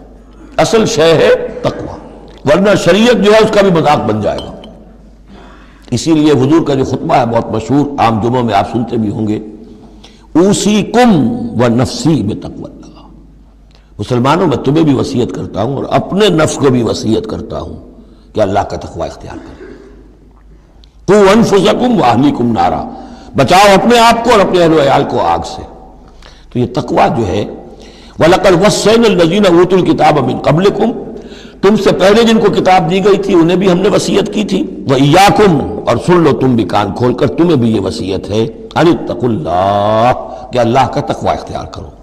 وَإِن تَكْفُرُوا، اگر تم نہ مانو گے، فَإِنَّ لِلَّهِ مَا فِي السَّمَاوَاتِ وَمَا فِي الْأَرْضِ، تو جو کچھ بھی ہے آسمانوں میں اور جو کچھ بھی ہے زمین میں وہ اللہ ہی کا ہے۔ وَكَانَ اللَّهُ غَنِيًّا حَمِيدًا، اور اللہ تعالیٰ تو غنی ہے، اپنی ذات میں خود ستودہ صفات ہے۔ وَلِلَّهِ مَا فِي السَّمَاوَاتِ وَمَا فِي الْأَرْضِ، اور آسمان اور زمین میں جو کچھ ہے وہ اللہ کا ہے۔ وَكَفَى بِاللَّهِ وَكِيلًا، اور اللہ کافی ہے کارساز ہونے کے اعتبار سے۔ عورت بھی یہ سمجھے میرا کارساز اللہ ہے، یہ شوہر جو میرا ہے یہ ظلم کر رہا ہے، میرے ساتھ انصاف نہیں کر رہا ہے، تو میں اسے تعلق منقطع کروں، اللہ بہتر میرے لیے کوئی راستہ پیدا کر دے گا، اللہ کارساز ہے۔ اسی طریقے سے مرد بھی یہ سمجھے، کوئی عورت ہے دین کے معاملے میں نہیں اس کے ساتھ تعاون کر رہی ہے، وہ دین کا کام کرنا چاہتا ہے، تو آخر یہ نہیں ہے کہ سمجھا جائے کہ ہر صورت عورت سے تو نباہ کرنا ہے چاہے اللہ کس سے بغاوت ہو جائے، یہ تو کوئی بات نہ ہوئی، ہر چیز کو رکھنا ہے اپنے مقام پر۔ ان یشاء یذہبکم ایھا الناس، اے لوگوں کیا سمجھتے ہو تم، اللہ چاہے تو تم سب کو لے جائے، ختم کر دے، ویات بآخرین، اور لوگوں کو پیدا کر دے، تمہاری کوئی حیثیت نہیں اللہ کے مقابلے میں، نفس واحد کی طرح ہو، جب چاہے اللہ تعالیٰ تم سب کو نسیہ منسیہ کر دے۔ وَكَانَ اللَّهُ عَلَى ذَلِكَ قَدِيرًا، اور یقیناً اللہ تعالیٰ اس چیز پر قادر ہے۔ من کان یرید ثواب الدنیا فعند اللہ ثواب الدنیا والآخرہ، جو کوئی بھی دنیا کا ثواب چاہتا ہے، ساری بھاگ دوڑ محنت دن رات کی کوشش دنیا کمانے میں، اور پیسہ اور دولت اور جائیداد اور ترقی، عہدوں میں ترقی، اور اپنی اور زندگی کے اور ان چیزوں کے اندر لگے ہوئے ہیں سارے دن ساری رات، عند اللہ ثواب الدنیا والآخرہ، اللہ کے پاس تو ثواب دنیا کا بھی آخرت کا بھی ہے۔ تو ہی ناداں چند کلیوں پر قناعت کر گیا، ورنہ گلشن میں علاج تنگی دوراں بھی تھا۔ اللہ سے تم مانگو، دنیا بھی مانگو، آخرت بھی مانگو۔ ربنا آتنا فی الدنیا حسنۃ وفی الآخرۃ حسنۃ وقنا عذاب النار۔ اللہ کے ساتھ اپنے معاملے کو درست کرو، خلوص و اخلاص کے اوپر اپنا تعلق استوار کرو، اس کی طرف سے جو ذمہ داریاں ہیں انہیں ادا کرو، پھر یہ کہ اللہ تعالیٰ دنیا سے بھی نوازے گا۔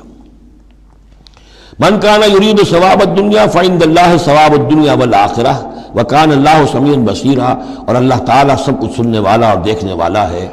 اب جو آیت آ رہی ہے وہ پھر عظیم ترین آیات میں سے قرآن مجید کی، یا ایھا الذین آمنوا کونوا قوامین بالقسط شہداء للہ ولو علی انفسکم او الوالدین والاقربین ان یکن غنیا و فقیرا فاللہ اولی بہما فلا تتبعوا الہوی ان تعدلوا وان تلووا او تعرضوا فان اللہ کان بما تعملون خبیرا۔ اے اہل ایمان کھڑے ہو جاؤ عدل کو قائم کرنے کے لیے پوری قوت کے ساتھ۔ سورہ آل عمران میں ہم نے کیا پڑھا تھا؟ اللہ قائما بالقسط ہے، شہد اللہ انہ لا الہ الا هو والملائکۃ واولو العلم قائما بالقسط۔ جب اللہ عدل قائم کرنا چاہتا ہے تو اللہ کے اس دنیا میں کارندے کون ہیں؟ اہل ایمان، سپاہی ہیں، اللہ کے سپاہی۔ لہذا عدل قائم کرے گا اللہ دنیا میں اہل ایمان کے ذریعے۔ اللہ دین کا غلبہ چاہتا ہے لیکن اہل ایمان کو جانیں دینی ہوگی، کوششیں کرنی ہوگی، اصرار کرنا ہوگا، قربانیاں دینی ہوگی، تب دین غالب ہوگا۔ لیکن یہ اندازہ کیجئے کہ کس قدر اہمیت ہے عدل و قسط، یہ جو سوشل جسٹس کا معاملہ ہے، جتنا زور اسلام نے دیا ہے بدقسمتی سے آج کا ہمارا مذہبی طبقہ اتنا ہی اس سے بے بہرا، سرے سے انہیں پتہ ہی نہیں کہ سوشل جسٹس کی بھی کوئی اہمیت اسلام میں ہے۔ قانون کی اہمیت ہے، تعزیرات کی اہمیت ہے، چور کا ہاتھ کاٹو اس کی اہمیت تو معلوم ہے، لیکن یہ کہ اس نظام کو درست کرو، ظلم ختم کرو، ایکسپلائٹیشن ختم کرو۔ یہ سرمایہ دار جس طریقے سے خون چوس رہے ہیں، اور چوس چوس کر جیسے مچھر پھول جاتا ہے ہمارا خون پی کر، اس طرح وہ پھولے ہوئے ہیں، آخر یہ پورا نظام درست کرو نا۔ یہ مشین جو ہے، یہ پورا نظام جو ہے جس میں کہ ڈسٹریبیوشن آف ویلتھ جو ہے اس کا نظام غلط ہے۔ ایک ایسی چکی ہے کہ آٹا پیس کر ایک طرف ڈالتی ہے دوسری طرف ڈالتی ہی نہیں، ایک طرف بھوک ہے، کاد الفقر ان یکون کفرا، یہ فقر جو ہے یہ تو کفر تک انسان کو پہنچا دیتا ہے۔ پہلے وہ نظام قائم کرو جس میں عدل ہو، جس میں ضمانت دی گئی ہو کہ ہر شخص کی، ہر شہری کی بنیادی ضروریات کی کفالت ہے جو نظام خلافت کے اندر ہے۔ پھر کوئی چوری کرے تو ہاتھ کاٹو، ضرور کاٹو، لیکن یہ ہے کہ قانون تو ہمیں معلوم ہے، بحالات موجودہ آپ وہ قانون نافذ کر دیجئے، فائدہ ہوگا حرام خوروں کو، بلیک مارکیٹیوں کو، جنہوں نے کہ حرام خوری سے دولت جمع کی ہوئی ہے۔ چور کا ہاتھ کٹے گا تو وہ پھر پاؤں پھیلا کے سوئیں گے، انہیں ڈر کائے کا رہا، فائدہ انہیں ہوگا۔ اصل شے یہ، میں یہ نہیں کہہ رہا کہ شریعت نافذ نہ کی جائے معاذ اللہ، لیکن یہ کہ شریعت شریعت ہے، دین دین ہے۔ لا جو ہے وہ سب سرو کرتا ہے سسٹم کو، قانون جو ہے وہ کسی نظام کو قائم کرتا ہے، مضبوط کرتا ہے، سب سرو کرتا ہے، اس کی خدمت کرتا ہے۔ جو سسٹم ہے نظام دین کا، اس کو قائم کرو، اور پھر اس کو قائم رکھنے کے لیے، اسے کنسولیڈیٹ کرنے کے لیے، اسے چلانے کے لیے، اسے مستقل کرنے کے لیے قانون نافذ کرو۔ یہ ہے جو کہ اصول ہے۔ یا ایھا الذین آمنوا کونوا قوامین بالقسط شہداء للہ، یہی مضمون سورہ مائدہ میں بھی آ جائے گا، کل ہم پڑھیں گے انشاءاللہ۔ صرف یہ کہ اس میں ترتیب بدل گئی ہے، یا ایھا الذین آمنوا کونوا قوامین للہ شہداء بالقسط، بس اتنا فرق ہے۔ لیکن اس میں اشارہ ہو گیا کہ اللہ اور قسط گویا کہ مترادف الفاظ ہیں۔ گواہ بن جاؤ اللہ کے یا گواہ بن جاؤ قسط کے۔ کھڑے ہو جاؤ اللہ کے لیے یا کھڑے ہو جاؤ انصاف کے لیے. معلوم ہوا اللہ اور قسط یہ مترادف ہیں. یا ایھا الذین آمنوا کونوا قوامین بالقسط شہداء للہ ولو علی انفسکم. خواہ یہ انصاف کی بات تمہارے اپنے خلاف جا رہی ہو، او الوالدین یا تمہارے والدین کے خلاف جا رہی ہو، والاقربین خواہ تمہارے قرابت داروں کے خلاف جا رہی ہو. تمہارا تعلق عدل کے ساتھ، انصاف کے ساتھ، قسط کے ساتھ ہے، رشتہ داری کے ساتھ نہیں. ان یکن غنیا اور فقیرا، ایک چور دروازہ یہ ہوتا ہے تو خیر حق تو اس کا نہیں بنتا ہے، لیکن یہ غریب ہے چلو میں اس کے حق میں فیصلہ کر دوں. ان یکن غنیا اور فقیرا فاللہ اولیٰ بہما. چاہے وہ شخص غنی ہے یا فقیر ہے، دونوں کا پشت پناہ اللہ ہے، دونوں کا کفیل اللہ ہے. تم نہیں ہو کفیل، تمہیں فیصلہ کرنا ہے جو صحیح ہے، جو عدل پر ہے، جو انصاف پر ہے، وہ فیصلہ کرنا ہے. کسی کی جانبداری نہیں. وہ جانبداری نہ باپ کی کرنی ہے، نہ ماں کی کرنی ہے، نہ بھائی کی کرنی ہے، نہ خود اپنی کرنی ہے. یا ایھا الذین آمنوا کونوا قوامین بالقسط شہداء للہ، اللہ کے گواہ بن کر کھڑے ہو جاؤ اللہ کے حق میں. دیکھیے شہادت اعلیٰ، لوگوں پر گواہی، اور شہادت للہ، اللہ کے لیے گواہی. یہوہاز وٹنسز، اللہ کے گواہ. یہ تو ہمیں ہونا چاہیے، اللہ کے گواہ بن کر کھڑے ہو جائیں. ہر حق بات جو اللہ کی طرف سے اس کے علم بردار ہوں، اور اس حق کو قائم کرنے کے لیے تن من دھن لگانے کے لیے اپنی کمر کس لیں. وَلَوْ عَلَىٰ أَنفُسِكُمْ وَبِالْوَالِدَيْنِ وَالْأَقْرَبِينَ إِنْ يَكُنْ غَنِيًّا أَوْ فَقِيرًا فَاللَّهُ أَوْلَىٰ بِهِمَا. ان کا خیر خواہ اللہ ہے. وَلَا تَتَّبِعُوا الْهَوَىٰ، تو دیکھو خواہشات کی پیروی نہ کرو. أَن تَعْدِلُوا، مبادا تم عدل سے ہٹ جاؤ کہ تم عدل نہ کرو، خواہشات کی پیروی کر کے عدل سے برگشتہ ہو جاؤ. وَإِن تَلْوُوا أَوْ تُعْرِضُوا، اگر تم زبانوں کو ادھر ادھر مروڑے گے، بات جس کو آپ کہتے ہیں کہ اپنے الفاظ جو ہیں ان کو انسان جو ہے چوئنگ یور ورڈز، تو اس طریقے سے کہ بات کہنا بھی چاہتے ہیں کہہ بھی نہیں پا رہے ہیں، حق بات جو ہے زبان سے نکالنا نہیں چاہتے، غلط بات نکل نہیں رہی ہے. ان تلووا او تعرضوا، یا تم اعراض کرو گے، بچ جاؤ گے، منہ موڑ لو گے. فإن اللہ کان بما تعملون خبیرا، تو اللہ تعالیٰ جو کچھ تم کر رہے ہیں اس سے پوری طرح باخبر ہے، اللہ بے خبر نہیں ہے. اس کے بعد اب جو مضمون آ رہا ہے وہ شاید اس سورہ مبارکہ کا اہم ترین مضمون ہے. یا ایھا الذین آمنوا آمنوا باللہ ورسولہ والکتاب الذی نزل علی رسولہ والکتاب الذی انزل من قبل. اے ایمان والو، ایمان لاؤ اللہ پر اور اس کے رسول پر، اور اس کتاب پر جو اس نے نازل فرمائی اپنے رسول پر، اور اس کتاب پر جو اس نے پہلے نازل فرمائی. ایمان والو، ایمان لاؤ، چھ معنی دارت.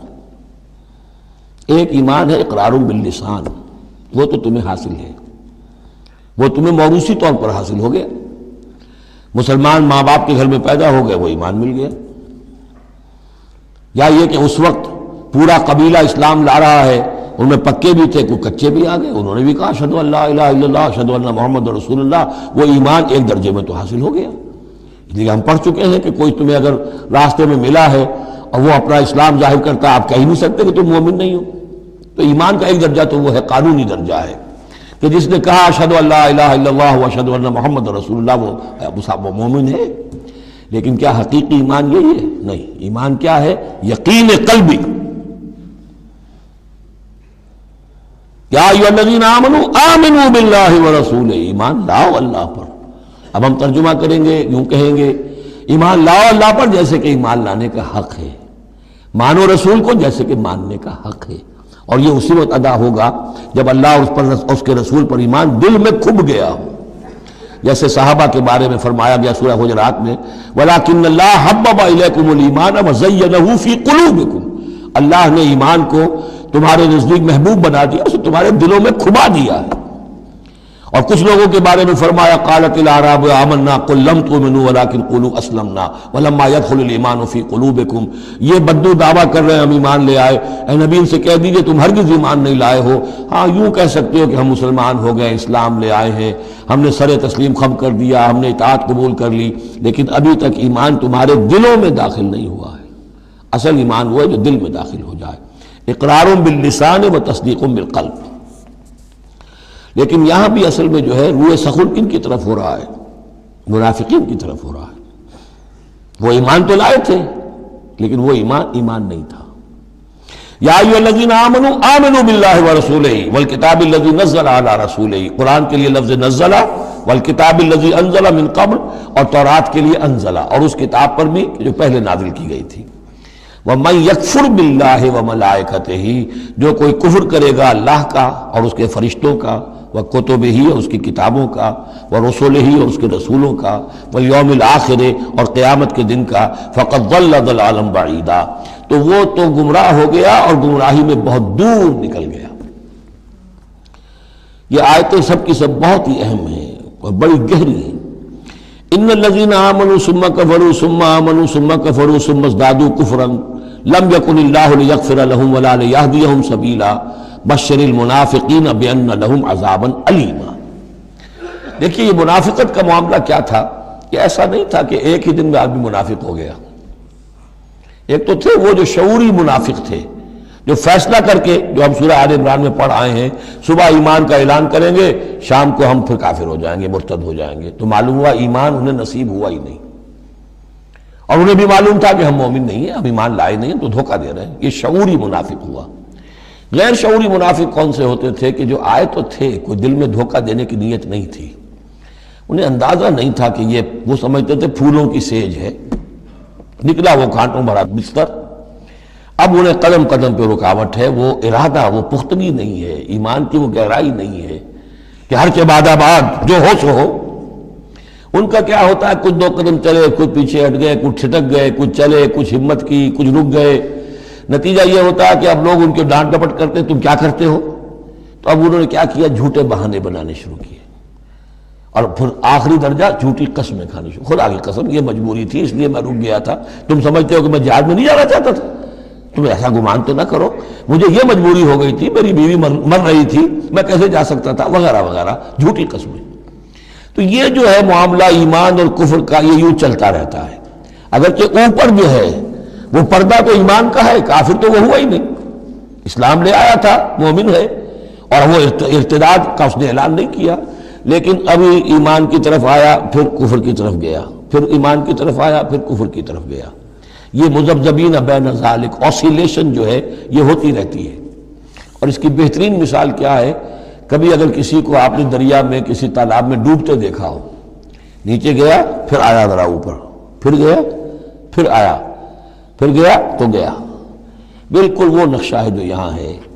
ان الذین آمنوا ثم کفروا، یہاں کفر سے مراد نفاق ہے، کفر قانونی نہیں، کفر حقیقی، کفر معنوی، کفر باطنی، اندر ہی اندر ہو رہا ہے سب کچھ جو ہو رہا ہے۔ انہوں نے انکار اور اعلان کیا ہی نہیں ہے، اسلام سے انکار نہیں کیا، کفر کا اعلان نہیں کیا، یہ اندر ہو رہا ہے اس کی شخصیت کے باطن میں۔ ان الذین آمنوا ثم کفروا ثم آمنوا ثم کفروا، ایمان لائے پھر کفر کیا، پھر ایمان لائے پھر کفر کیا، ثم ازدادوا کفرا، پھر کفر میں بڑھتے چلے گئے۔ لم یکن اللہ لیغفر لہم، اللہ تعالیٰ ایسے لوگوں کو مغفرت کرنے والا نہیں ہے، ایسے لوگوں کی مغفرت کرنے والا نہیں، ولا لیہدیہم سبیلا، اور نہ ایسے لوگوں کو وہ راستہ دکھائے گا۔ اگلی آیت میں کھول دیا کہ یہ کن کا تذکرہ ہے، بشر المنافقین بان لہم عذابا علیما، اے نبی ان منافقوں کو بشارت دے دیجئے کہ ان کے لیے دردناک عذاب۔ یہاں تو آنا ہے تو یکسو ہو کے آؤ، ریزرویشن رکھ کر مت آؤ۔ وَلَنَبْلُوَنَّكُمْ بِشَيْءٍ مِّنَ الْخَوْفِ وَالْجُوعِ وَنَقْصٍ مِّنَ الْأَمْوَالِ وَالْأَنفُسِ وَالثَّمَرَاتِ، کان کھول کر آؤ۔ لَتُبْلَوُنَّ فِي أَمْوَالِكُمْ وَأَنفُسِكُمْ وَلَتُسْمَعُنَّ مِنَ الَّذِينَ أُوتُوا الْكِتَابَ مِن قَبْلِكُمْ وَالَّذِينَ أَشْرَكُوا أَذًى كَثِيرًا، تمہیں سننی پڑیں گی، ساری تلخ باتیں سننی پڑیں گی، کڑوے گھونٹ کرنے پڑیں گے، قدم قدم پر آزمائشیں آئیں گی۔ در رہے منزل لیلا کہ خطر ہاش بسے، شرط اول قدم ہی نس کے مجنون باشی۔ بشر المنافقین، تنزیہ انداز ہے، ان منافقوں کو بشارت دے دیجئے محمد صلی اللہ علیہ وسلم کہ ان کے لیے بہت دردناک عذاب ہے۔ الذین یتخذون الکافرین اولیاء من دون المؤمنین، ان کی ایک شان یہ بھی تھی کہ وہ جو کفار تھے ان کو دوست بناتے تھے، وہ چاہتے تھے نا don't keep all your eggs in one basket, بالکل یکسو مسلمانوں کے ساتھ ہو جاؤ، کیا پتہ ہے کل پلڑا جو ہے بدل جائے، تو کفار کے ساتھ بھی keep some good office with them also, کچھ نہ کچھ ان کے ساتھ رہے معاملہ، کہہ سکے وقت کے اوپر، تو دوستیاں رکھتے تھے۔ الذین یتخذون الکافرین اولیاء من دون المؤمنین، اہل ایمان کو چھوڑ کر ان کو دوست بناتے ہیں۔ اور ان کو اپنا پشت پناہ بناتے ہیں. ایبتغون عندہم العزہ، کیا وہ ان کے اس قرب میں اور ان کی محفلوں میں جا جا کر عزت چاہتے ہیں؟ عزت کی تلاشی ہے. امریکہ جانا بہت بڑا اعزاز ہے، اتنی بڑا اعزاز مل گیا تو یہ عزت ہی ہے نا جو انسان ڈھونڈنے کے لیے، اور اس کے لیے کروڑوں روپیہ خرچ ہوتا ہے. اس کے لیے جو بھی لابینگ ہوتی ہے، اس کے لیے وہ چند منٹ کی ملاقات کے لیے وہ بھی، اور کچھ اس سے حاصل ہو نہ ہو، باقی جو پالیسیاں ان کی چلتی رہتی ہیں وہ تو جو بھی ان کا CIA کر رہا ہے یا کوئی اور پینٹاگون کر رہا ہے وہ تو بیٹھا ہوا ہے فگر ہیڈ، اس کے سوا کچھ بھی نہیں. الذین یتخذون الکافرین اولیاء من دون المؤمنین یبتغون عندہم العزہ فإن العزۃ للہ جمیعا، عزت کل کی کل اللہ کے اختیار میں ہے. کہاں عزت ڈھونڈ رہے ہو؟ وقد نزل علیکم فی الکتاب، اور یہ بات تم پر نازل کی جا چکی ہے کتاب میں. یہ سورہ انعام کی آیت نمبر 68 ہے، جس میں روکا گیا مسلمانوں کو کہ جب تم دیکھو کہ کافر لوگ جو ہے استہزاء کر رہے ہیں، قرآن کا مذاق اڑا رہے ہیں، تو کم سے کم یہ ہے، اب مکے کی آیت ہے وہ، اس وقت مسلمانوں میں اتنا زور تو نہیں تھا کہ ان کو چپ کر سکتے زبردستی، لیکن یہ کم سے کم یہ کرو کہ وہاں بیٹھو مت، وہاں سے چلے جاؤ، احتجاجاً جو ہے وہاں سے رخصت ہو جاؤ، پھر وہاں بیٹھو نہیں. اگر بیٹھے رہو گے تو ہو سکتا ہے تمہاری غیرت کے اندر کچھ کمی آتی چلی جائے، تمہاری جو حس جو ہے وہ پھر کند پڑ جائے. تو اسی کا حوالہ دیا جا رہا ہے. وقد نزل علیکم، اللہ اتار چکا ہے تم پر فی الکتاب، اسی کتاب میں قرآن میں، ان اذا سمعتم آیات اللہ یکفر بہا، جب تم سنو کہ اللہ کی آیات کا کفر کیا جا رہا ہے، وہ یستہزأ بہا، اور ان کا مذاق اڑایا جا رہا ہے، فلا تقعدوا معہم، تو ان کے ساتھ مت بیٹھو، حتی یخوضوا فی حدیث غیرہ، یہاں تک کہ پھر وہ کسی اور بات میں لگ جائیں، پھر دوبارہ آ جاؤ، کوئی حرج نہیں، کوئی اور بات ہے. اس لیے کہ بہرحال ان کو کوئی نے تبلیغ کرنی ہے، ان سے گفتگو کرنی ہے، تعلق منقطع نہیں کرنا، لیکن جب وہ یہ حرکت کر رہے ہیں تب ان کے قریب مت بیٹھو. انکم اذا مثلہم، اگر تم بھی بیٹھے رہو گے اس وقت اسی حالت میں ان کے ساتھ تو پھر تم بھی ان جیسے ہو جاؤ گے. ان اللہ جامع المنافقین والکافرین فی جہنم جمیعا، یقیناً اللہ تعالیٰ جمع کر کے رہے گا منافقوں کو بھی اور کافروں کو بھی جہنم میں، سب کو. الذین یتربصون بکم، وہ جو تمہارے لیے ایک انتظار کی حالت میں ہیں، دیکھنا چاہتے ہیں، دیکھیے اونٹ کس کروٹ بیٹھتا ہے، تیل دیکھو، تیل کی دھار دیکھو. آخری فتح مسلمانوں کو ہوتی ہے یا کفار کو ہوتی ہے؟ دونوں کے ساتھ کچھ نہ کچھ تعلقات رکھو تاکہ وقت جو بھی ہو، جو بھی صورتحال سچویشن جو بھی ہو جائے، ہم اس کے اندر اپنے بچاؤ کی کوئی شکل کر لیں. تو الذین یتربصون بکم، وہ تمہاری بات طاق میں ہے، منتظر ہیں، سوچ رہے ہیں. فَإِن كَانَ لَكُمْ فَتْحٌ مِّنَ اللَّهِ، تو اگر تمہیں فتح مل جاتی ہے اللہ تعالیٰ کے فضل و کرم سے، قَالُوا أَلَمْ نَكُن مَّعَكُمْ، وہ آ جائیں گے، ہم بھی تو آپ کے ساتھ تھے، مسلمان تھے، ہمارا بھی حصہ نکالیے مال غنیمت میں سے. وَإِن كَانَ لِلْكَافِرِينَ نَصِيبٌ، اور اگر کوئی حصہ پہنچ جائے کافروں کو، کوئی فتح انہیں وقتی طور پر حاصل ہو جائے، ان کا پلڑا بھاری ہو جائے، قالوا، تو وہ کہے کہ اپنے ان کافروں ساتھیوں سے، أَلَمْ نَسْتَحْوِذْ عَلَيْكُمْ، کیا ہم نے آپ کا گھیراؤ نہیں کر لیا تھا، ہم نے آپ کو بچایا ہوا تھا کہ یہ مسلمان جو ہیں، ہم تو اوٹ بنے ہوئے تھے اصل میں. آپ سمجھتے ہیں مسلمانوں کے ساتھ ہو کر ہم جنگ کرنے آئے تھے؟ نہیں، ہم اس لیے آئے تھے کہ مسلمانوں کے حملوں سے آپ کو بچائیں. أَلَمْ نَسْتَحْوِذْ عَلَيْكُمْ وَنَمْنَعْكُمْ مِنَ الْمُؤْمِنِينَ، ہم نے تو بچایا ہے آپ کو مسلمانوں سے. فَاللَّهُ يَحْكُمُ بَيْنَكُمْ يَوْمَ الْقِيَامَةِ، تو اللہ ہی فیصلہ کرے گا تمہارے مابین قیامت کے دن. وَلَن يَجْعَلَ اللَّهُ لِلْكَافِرِينَ عَلَى الْمُؤْمِنِينَ سَبِيلًا، اور اللہ تعالیٰ کافروں کو اہل ایمان کے مقابلے میں راہیاب نہیں کرے گا. ان المنافقون یخادعون اللہ وهو خادعهم، یہ منافق اللہ کو دھوکہ دینے کی کوشش کر رہے ہیں اور اللہ انہیں دھوکہ دے رہا ہے. وَإِذَا قَامُوا إِلَى الصَّلَاةِ قَامُوا كُسَالَىٰ، جب نماز کے لیے بھی کھڑے ہوتے ہیں تو کسل بندی کے ساتھ کھڑے ہوتے ہیں، طبیعت میں بشاشت نہیں ہوتی. یراؤون الناس، لوگوں کو دکھاوے کے لیے. وَلَا يَذْكُرُونَ اللَّهَ إِلَّا قَلِيلًا، اور نہیں ذکر کرتے حقیقت میں اللہ کا مگر بہت کم. بارک اللہ لی ولکم فی القرآن العظیم ونفعنی وإیاکم